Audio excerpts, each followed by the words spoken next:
Tadi antara maghrib dan isya, ternyata setelah isya sambung juga. Sambung dengan sholat ba'diyah isya dan sholat-sholat yang lainnya. Mau langsung sambung dengan witir silahkan, witir sebelum tidur. Atau witirnya nanti bareng sama tahajud. Kesimpulannya, kalau kita biasa bangun tahajud, maka witirnya nanti setelah tahajud. Tapi kalau tidak biasa bangun tahajud, witirnya setelah sholat ba'diyah isya. Kurang lebih seperti itu. Wallahu a'lam bishawab. Baiklah, itu saja yang dapat saya sampaikan. Mudah-mudahan yang sedikit ini manfaat. Sebelum ditutup, barangkali ada yang ingin bertanya, disilahkan. Assalamualaikum. Tolong. Kumaha Haji? Waktu duha nyampe jam berapa sih? Waktu duha. Ya. Batas akhir diperbolehkannya sholat duha adalah tibanya waktu zuhur. Artinya apa? Selama belum tiba waktu zuhur, selama itu pula kita masih boleh sholat duha. 5 menit sebelum zuhur boleh sholat duha. 1 menit kabur mal. Ya, intinya selama belum tiba waktu zuhur, selama itu pula kita masih boleh sholat duha. Itu batas akhirnya. Kemudian apa batas awalnya? Waktu masuknya kapan? Waktu masuk duha adalah ketika matahari terbit dan berlalu waktu 16 hari. 16 error ya. 16 menit. Jadi kan di jam digital atau di HP itu ada waktu syuruk, betul. Nah, waktu syuruk itu bukan waktu sholat isyraq, bukan waktu sholat duha. Waktu syuruk bahasa Indonesianya adalah waktu terbitnya matahari. Jadi piringan atas matahari baru nongol di ufuk timur. Itu namanya waktu syuruk. Nah, itu belum masuk duha, belum masuk isyraq. Kapan masuk duha, masuk isyraq? Masuknya adalah ketika matahari sudah mulai tinggi. Setinggi 2 tombak. Dalam ilmu astronomi palak setinggi 4 derajat. 1 derajat 16 dakikoh. 1 derajat 4 menit. 4 dakikoh. 4 kali 4 berapa? 16. Jadi dari waktu syuruk, misalkan jam 6 tepat. Maka tunggu 16 menit baru masuk waktu duha, baru masuk waktu isyraq. Nah jadi itu masuk waktu duha ya. Duha dan isyraq masuk waktunya sama, tapi keluarnya beda. Isyraq itu cuma sebentar. Ketika matahari sudah terang, isyraq sudah habis. Tapi duha terus sampai tiba waktu zuhur. Insya Allah paham Pak ya? Karena banyak yang nggak paham. Ngelihat waktu syuruk dikira udah boleh sholat duha. Dikira sudah boleh sholat isyraq. Belum. Syuruk itu artinya waktu terbit. Dari terbit tunggu 16 menit. 4 derajat 16 menit. Kalau dikonversikan ke waktu, maka baru sholat duha isyraq masuk waktu. Kurang lebih seperti itu. Wallahu a'lam. Ya silakan. Siapa? Pak Sulam. Terkait dengan Departemen Agama yang hari ini dan besok dilakukan pengukuran kiblat misalnya. Kiblat sekarang ini lebih condong berubah ke kanan sekitar 10 derajat. Untuk mengatur sahnya itu bagaimana? Apakah kita mengubah karpet atau dijelaskan aja ke jamaah? Ya, Departemen Agama bikin susah itu. Ya. Udah, kita ikut mazhab Hanafi, mazhab Maliki yang mengatakan bahwa arah kiblat yang penting arahnya saja, tidak harus benar-benar presisi menghadap kiblat. Karena memang dalam mazhab Syafi'i kita ini harus pas dengan kiblat, harus pas dengan Ka'bah maksudnya. Ka'bah ada di mana kita harus tepat tuh, dihitung dulu kan, pakai alat-alat canggih itu. Makanya nanti konsekuensinya adalah banyak masjid yang akan berubah kiblatnya. Ya, repot Pak, ngerepotin. Sebetulnya selama ada pendapat ulama lain yang memudahkan, sudah pakai yang memudahkan. Hanafi Maliki itu nggak perlu presisi pas dengan Ka'bah. Yang penting di mana arah Ka'bah. Arah Ka'bah di barat, ya sudah menghadap barat. Selesai. Gampang nggak Pak? Ya Allah. Udah, sholat kita sah semua, udah sah. Masjid nggak usah dibongkar lagi, diarah-arahin lagi, karpet dirubah-rubah lagi. Ya Allah, bikin susah itu. Tapi jangan dibikin video nanti departemen agak bikin susah. Kata Ustaz, jangan. Saya kena. Iya, bikin susah, Pak. Ya, nah, jadi seperti itu. Jadi cuman beda dikit, nggak presisi, nggak jadi masalah. Ya, yang karena ini perbedaan pendapat ulama, yang pendapat yang disepakati baru boleh kita bersusah-susah. Contoh, di sholat di depan Ka'bah, yang Ka'bahnya kelihatan, ulama sepakat harus presisi, harus benar-benar menghadap bangunan Ka'bahnya. Tapi bagi orang yang tidak melihat Ka'bah, jaraknya jauh, nah itu dia, para ulama berbeda pendapat. Ada yang harus benar-benar tepat, presisi, sesuai ijtihad. Tentu kan ini masuk ranah ijtihad ya.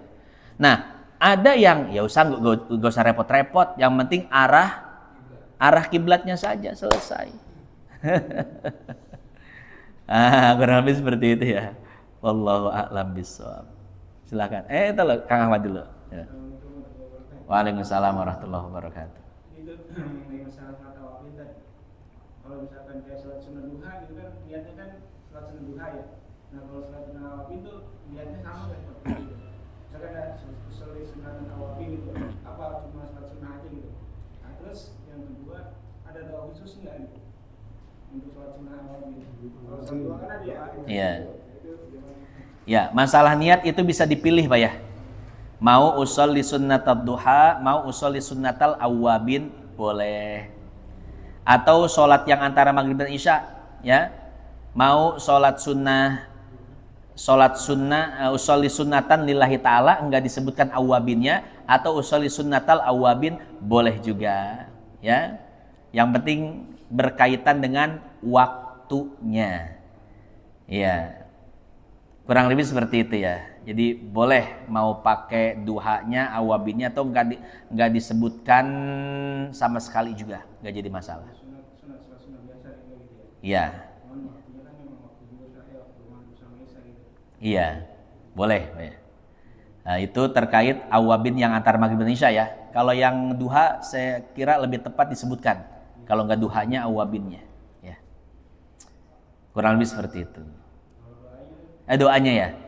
Doa khususnya saya nggak tahu kalau salat awabinnya. Kalau salat duha kan Allahumma inna duhauka wal bahauka begitu. Tapi kalau salat awabin wallahu alam. Ini jadi PR buat saya, nanti saya cari ya. Kemungkinan dua, kemungkinan ada, kemungkinan nggak ada. Kalau ada nanti insya Allah saya publikasikan, saya kasih tahu. Wallahu alam. Silakan Koko. Assalamualaikum warahmatullahi wabarakatuh. Waalaikumsalam warahmatullahi. Misalnya pas lagi sholat, imamnya kan posisinya miring, terus makmumnya di belakang lurus, gimana tuh Ustaz? Apa ikut miring juga, ikutin imam atau gimana? Iya. Posisinya kan dia miring nih, maksudnya ngarah ke sana miring, tapi yang di belakang makmumnya pada lurus gitu. Iya. Rata, itu gimana itu? Nggak jadi masalah. Terus yang kedua, imamnya pas ruku, artinya kan ruku 2 kali, tapi dia lupa gitu. Terus yang di belakang makmumnya nyebut subhanallah gitu. Terus Ruku 2 kali maksudnya? kan dia ruku 2 kali kan pas sujud. Ruku itu sekali kok. Oh sujud. Sujud terus sudah, maksudnya kan 2 kali, tapi cuma sekali. Terus makmumnya di belakang bilang subhanallah, itu imamnya sujud lagi atau gimana? Oh, makmumnya bilang subhanallah, bukan woi gitu. Subhanallah gitu. Iya. Iya. Jadi ketika imam lupa, makmum sunnah untuk menegurnya. Nah, bagaimana cara menegurnya? Yaitu mengucapkan subhanallah. Nah, kalau imam ingat dengan imam baru 1 kali sujud. Jadi artinya kan pas 1 kali apa 2 kali imamnya? keduanya kan sujud 2 kali, tapi dia belum sujud 2 kali, langsung berdiri gitu. Oh, baru 1 berdiri. Enggak, yang rakaat pertama sujud 2 kali. Terus? Yang keduanya enggak, yang rakaat keduanya baru sujud sekali, baru. Iya, baru sujud sekali kan? Baru sujud sekali langsung berdiri, ditegurlah sama makmum, ya. Maka imamnya, jika imam ingat maka imam wajib untuk sujud yang kedua, turun lagi, wajib. Ya. Nah, kemudian makmum mengikuti imamnya lagi sampai akhir. Kalau imam ingat. Kalau imamnya tidak ingat, maka makmum wajib mufarokoh. Makmum sudah mengingatkan subhanallah, subhanallah. Ya, imam tetap naon sih makmum. Subhanallah. Imam merasa dia sudah sujud 2 kali. Makmum merasa imamnya sujud sekali. Ya sudah, karena imamnya tidak kembali, makmum sholatnya mufarokoh. Mufarokoh itu artinya berniat keluar dari jamaah. Jadi nanti sholatnya masing-masing. Makmum melanjutkan sholatnya, sujud yang kedua. Kemudian imam ya kekeh dengan pendiriannya, dia berdiri langsung. Ya sudah, sholatnya masing-masing nanti. Si makmum tidak boleh lagi ikut dengan imamnya.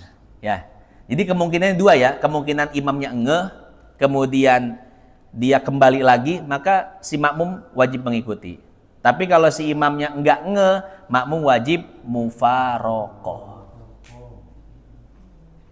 Wallahu a'lam.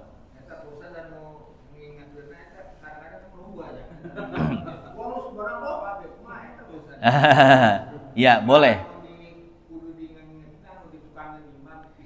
Ya, yang mengingatkan itu boleh 1 orang, 2 orang, atau bahkan semuanya. Boleh semuanya. Bahkan terkadang yang ngingetin yang paling belakang. Karena yang sholatnya husu yang di belakang. Yang belakang imam mikirin apa gitu kan. Itu kadang kejadian begitu Pak, yang subhanallah yang di belakang, subhanallah. Mamau itu kan naon ya, iya subhanallah. Sama, dia juga lupa kayak imam. Ya. Nah, jadi boleh 1 orang, 2 orang, lebih bagus semuanya buat nguatin. Buat nguatin, meyakinkan imam kalau terjadi kesalahan pada sholatnya imam. Ya.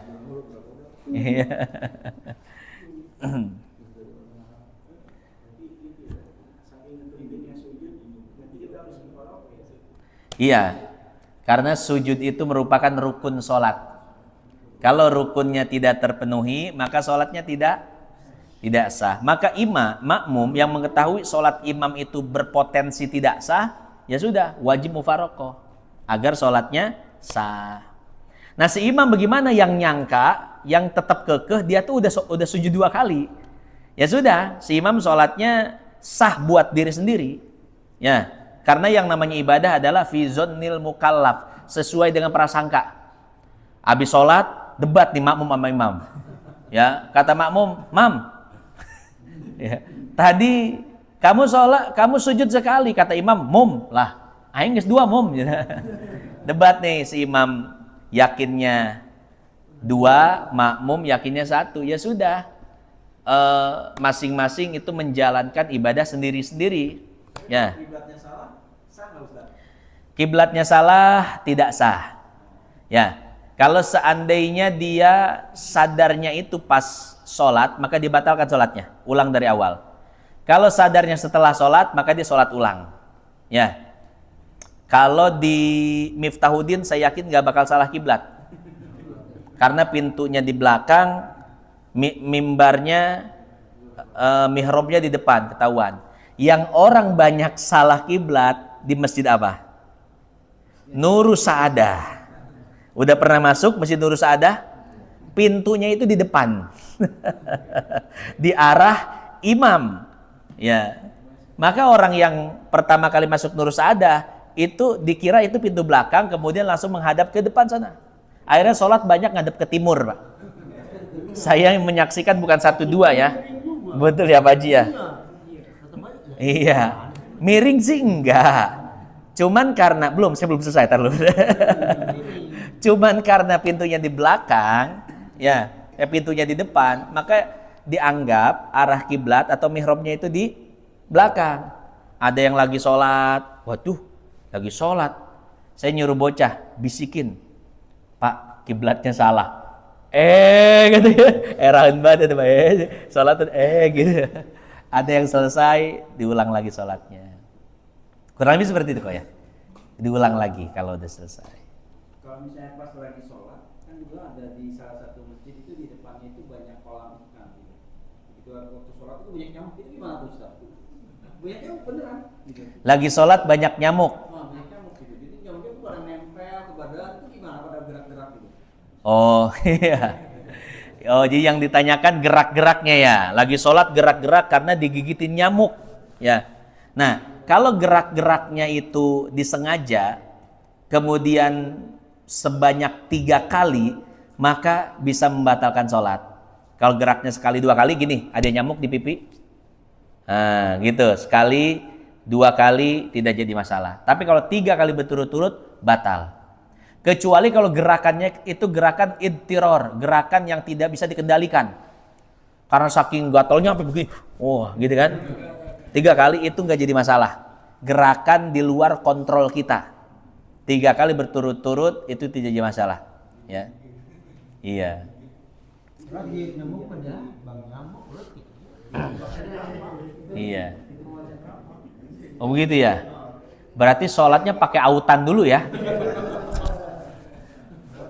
Kunaon sih pakai autan cenah. Loba reungit. Ada kolam ikan gitu. Iya. Jadi pas sholat itu, waduh nyamuknya dari jam 4 sore udah nyamuk makin malam makin banyak. Iya. Biasanya itu kolam ikannya airnya nggak bergerak. Jadi banyak nyamuknya, air menggenang aja. Sebetulnya kalau pengen naruh kolam ikan, bagaimana caranya biar airnya gerak? Ada sirkulasi air. Ada alat yang apa? Iya gitu ya. Air itu diputer, ngucur, masuk lagi sama sedot lagi. Itu nggak bakal ada nyamuk gitu. Terutama ada ikannya di situ ya. Antar di telur-telur nyamuk itu jentik-jentiknya dimakan ikan juga. Nah itu kalau sampai ada kolam, ada nyamuknya, kemungkinan pertama kolam nggak ada ikannya. Yang kedua ada ikannya tapi dikit. Kemudian nggak ada sirkulasi air, makanya nyamuk pada bertelur, pada jadi telurnya. Kalau ada ikan pasti dimakan ikannya. Kalau ada sirkulasi air, air bergerak, yaitu bisa mengurangi juga sebetulnya. Nah, apalagi airnya ada sirkulasi, kemudian ada ikannya, aman insya Allah.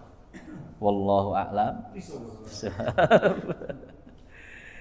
Ya, cukup sampai di sini, kita tutup pengajian kita dengan Ummul Quran suratul